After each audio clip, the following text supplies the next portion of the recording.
Have you ever paused in the middle of an ordinary day and asked yourself, what is all of this really for?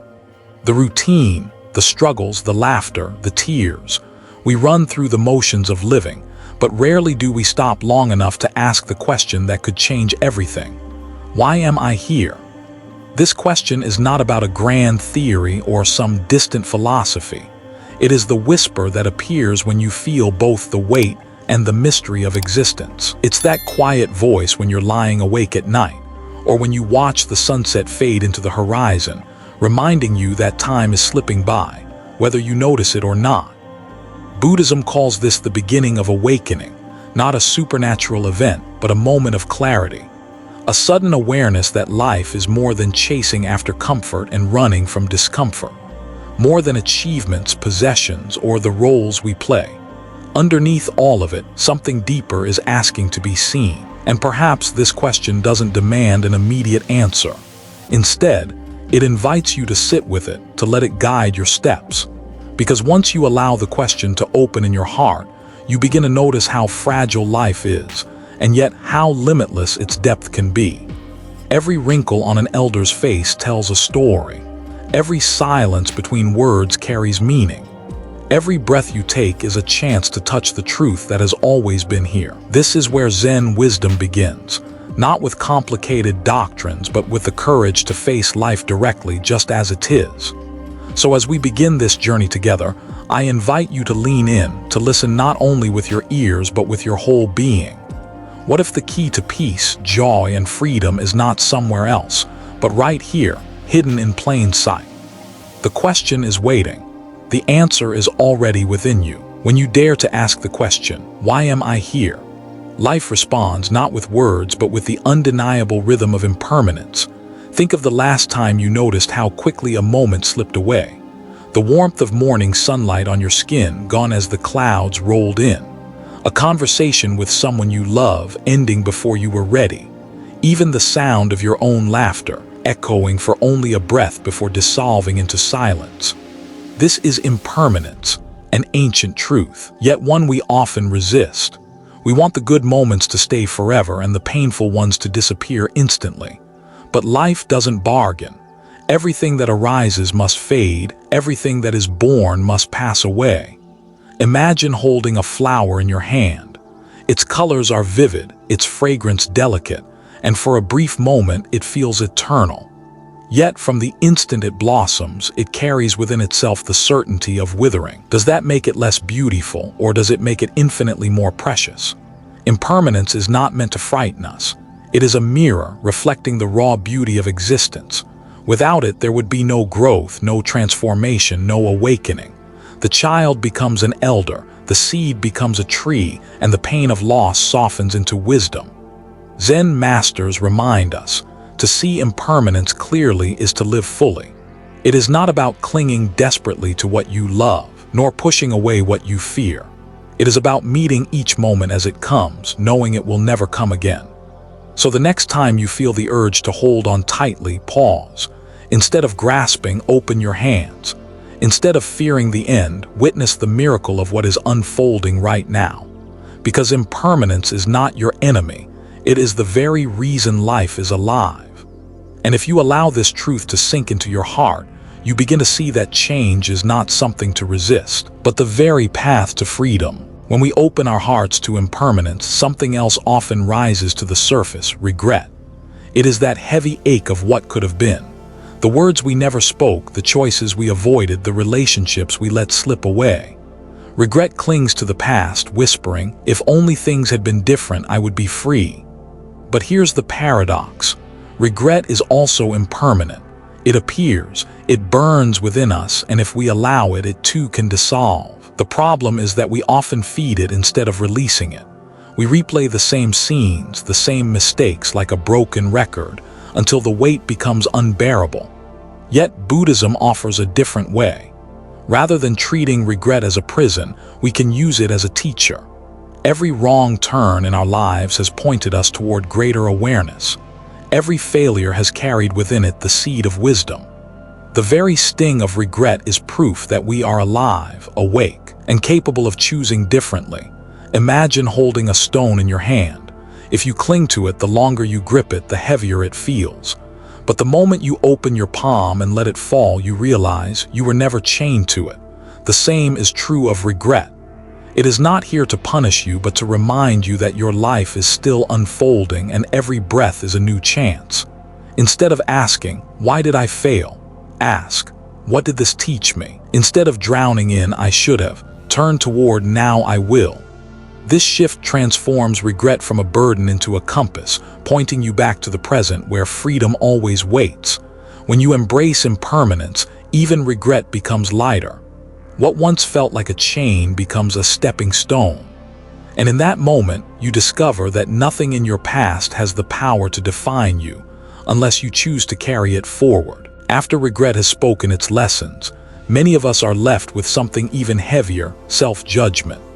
We replay our mistakes not only as memories, but as evidence that we are unworthy, undeserving, somehow broken. We become our own harshest critics, punishing ourselves long after the moment has passed. But what if the very thing we need most is not more discipline, not more striving, but compassion, directed inward? Self-compassion is not weakness, nor is it indulgence. It is the simple, radical act of treating yourself with the same tenderness you would offer to a dear friend. If someone you loved came to you in pain, would you scold them? Would you call them a failure? Or would you place a hand on their shoulder and say, "It's okay, you're human, you can begin again"? Why then do we deny ourselves that same kindness? Buddhist wisdom reminds us, suffering is not unique to you. It is the shared condition of all beings. When you hurt, you are not alone. You are simply touching the universal fabric of life. And in that realization, compassion arises not as a luxury but as a necessity. Self-compassion is like pouring cool water on the fire of regret. It soothes the heart, softens the mind, and makes space for growth. It doesn't erase your mistakes, it transforms the way you hold them. Instead of being scars of shame, they become reminders of resilience, proof that you dared to live, to try, to stumble, and to rise again. So the next time you catch yourself lost in harsh self-talk, pause, place a hand over your heart, take a breath, whisper the words you long to hear. May I be patient with myself. May I forgive myself. May I learn to love myself as I am. This is not selfishness. It is the foundation of all other compassion. Only when you treat yourself with gentleness can you truly extend that same gentleness to the world. And slowly, you begin to discover that self-compassion is not just a gift to you. It is a gift to everyone whose life your presence touches. When self-compassion begins to blossom, something unexpected happens. The fear of being alone starts to soften. For so long, we've treated silence and solitude as punishments, signs of emptiness, of being unwanted. But what if they are not punishments at all, but teachers waiting to be embraced? In the stillness of solitude, you meet yourself without masks. No roles to play, no one to impress, no noise to distract you. At first, this can feel uncomfortable, even unbearable, because the mind throws up its chatter, its anxieties, its memories. But if you sit long enough past the surface noise, something extraordinary reveals itself. Silence is not empty. It is alive. It is spacious. It is the ground from which all peace arises. Buddhist monks often retreat into solitude not to escape the world, but to rediscover its essence. In silence, the heart grows sensitive, like a still pond reflecting the sky. You begin to notice the subtle beauty around you, the rustle of leaves, the rhythm of your own breath, the quiet wisdom hidden in ordinary moments, and loneliness. Loneliness transforms when you learn to befriend it. It shifts from an ache for someone else's presence into a doorway for your own presence. You realize that being alone does not mean being abandoned. It means being given the chance to stand whole in your own company. In a world constantly demanding our attention, silence is a rare and sacred gift. When you choose solitude, you are not cutting yourself off, you are tuning yourself in. And from this space, when you return to others, your presence carries more weight, more depth, more authenticity. So instead of running from silence, lean into it. Instead of fearing solitude, welcome it as a lifelong companion. Because when you learn to be at peace with your own company, you discover a freedom, no one can ever take away. When silence and solitude become your companions, something profound begins to awaken, a recognition that you are never truly alone.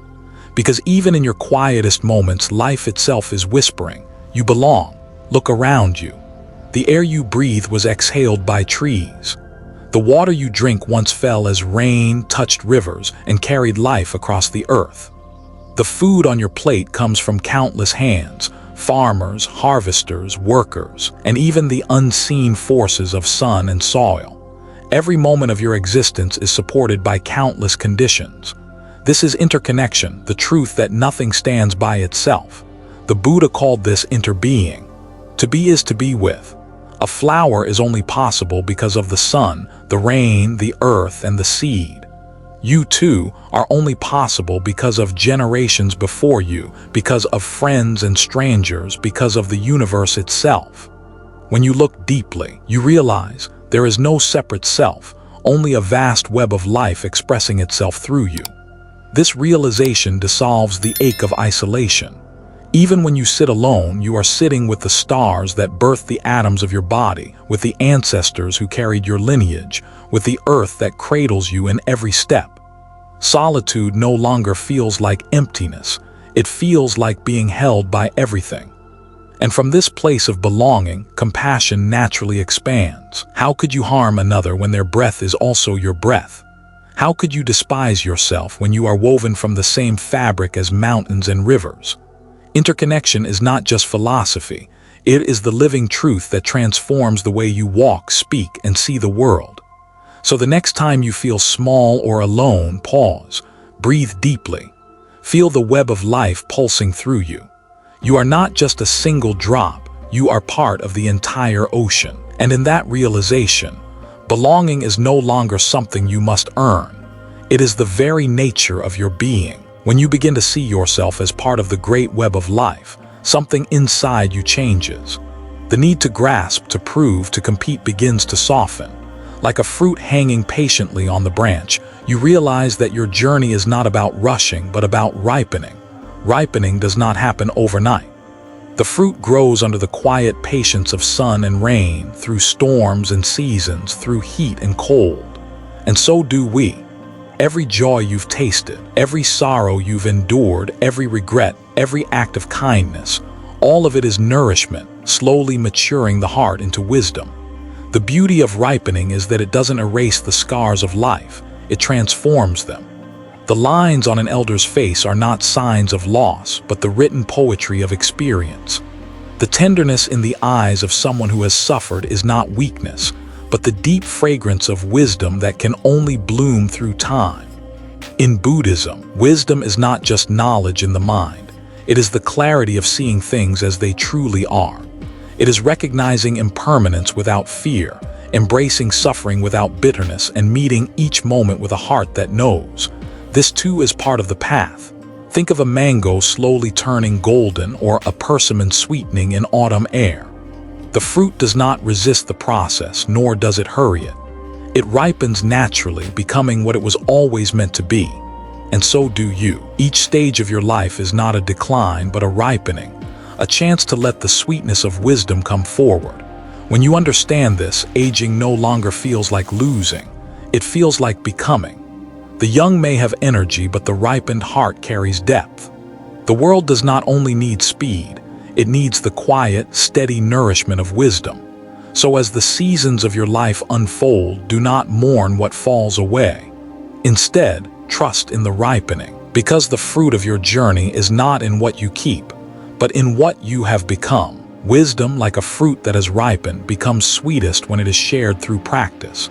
Because without practice, even the most beautiful insights can slip through our fingers like water. Self-love is not just an idea.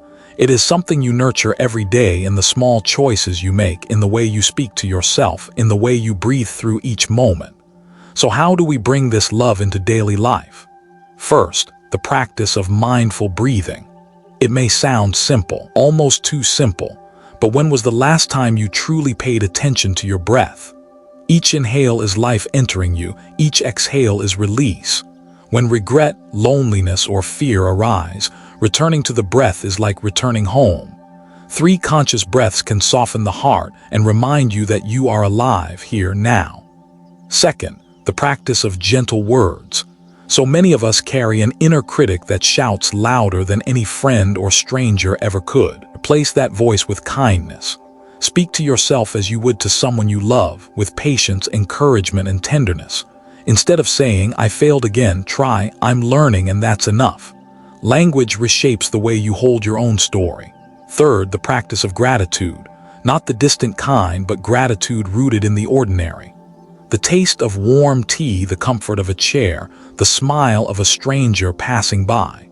Gratitude is the soil where self-love grows, because when you learn to see the gift in small things, you also begin to see yourself as part of that gift. Fourth, the practice of compassionate action. Do one small thing each day that nourishes you. Walk slowly in nature, sit quietly without a phone, write a gentle note to yourself. Self-love is not a grand declaration. It is built from tiny acts of care repeated over time, like drops of water shaping stone. And finally, the practice of letting go. Remember, self-love does not mean clinging to perfection. It means forgiving yourself when you stumble, starting fresh when you fall short, and trusting that every moment is a new beginning. These tools are not complex, nor do they require special conditions. They only require your willingness to pause, to turn inward, and to treat yourself with the love you so readily offer others. And with each practice, day by day, self-love ceases to be a distant idea. It becomes the rhythm of your life. Wisdom often feels abstract until we see it lived out in real lives, in stories that touch the heart more deeply than any explanation ever could. There was once a Zen master who sat quietly by the river as his student came running in distress. The student cried, "Master, I've made so many mistakes. I cannot forgive myself." The master pointed to the flowing water and said, "See how the river carries everything away. It does not hold back the fallen leaves or the dirt that enters it. Your mistakes are the same. Let them be carried by time. Do not cling to what life is already moving past." The student wept, but in that moment he understood. Regret is heavy only when you refuse to let it go. Another story tells of an old woman who lived alone in the mountains. When travelers asked her if she was lonely, she laughed softly and replied, "How could I be lonely? The trees are my brothers, the birds are my children, and the wind is my friend." Her solitude was not emptiness, it was a living conversation with the universe, and in her presence others felt strangely at peace, as if they too belonged to the forest and the sky. And then there was a young monk who once struggled with harsh self-criticism. Every time he made a mistake, he would punish himself with shame. His teacher gave him a simple task. Each morning before you bow, place your hand over your heart and say, "I forgive you." At first it felt silly, but over weeks and months those words began to soften the stone of his heart. What once felt impossible, loving himself, became natural like breathing. These stories remind us that wisdom is not found only in temples or scriptures. It is found in rivers that keep flowing, in elders who embrace solitude, in simple words of forgiveness whispered at dawn. And perhaps your own life is already a story worth telling. Every scar, every smile, every lesson learned, these are not just experiences, they are teachings. The world does not need a perfect you.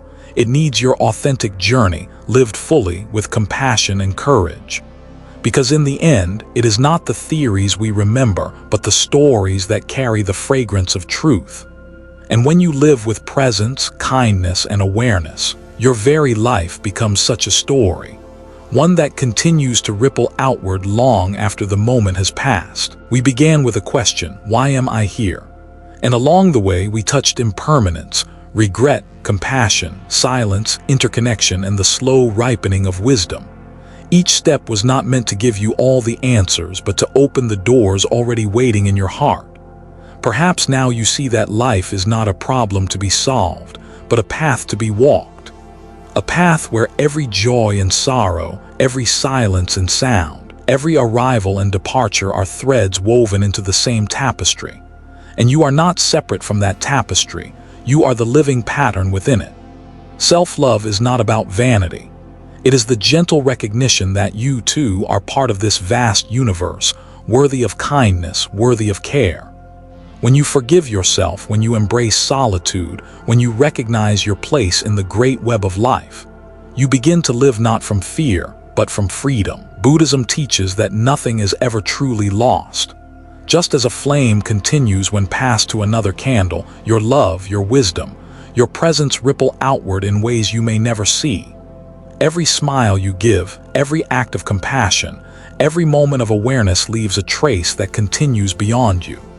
This is your legacy, not in grand monuments, but in the quiet ways you've touched the world.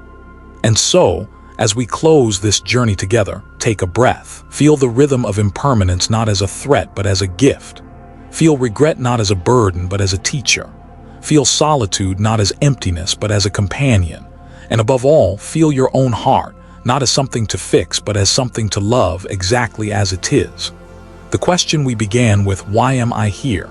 may not need an answer after all, because perhaps the truest response is not in words, but in the way you live, in the presence you bring to this fleeting, miraculous moment. So let us end not with finality, but with a bow, to life, to one another, and to the journey that never truly ends. If this teaching touched your heart, we invite you to walk further with us. Subscribe to Zen Buddhism Wisdom and join a community where silence, compassion, and clarity blossom together. May each video be a gentle reminder of the wisdom you already carry within. Until we meet again, may your path be peaceful and your heart at ease.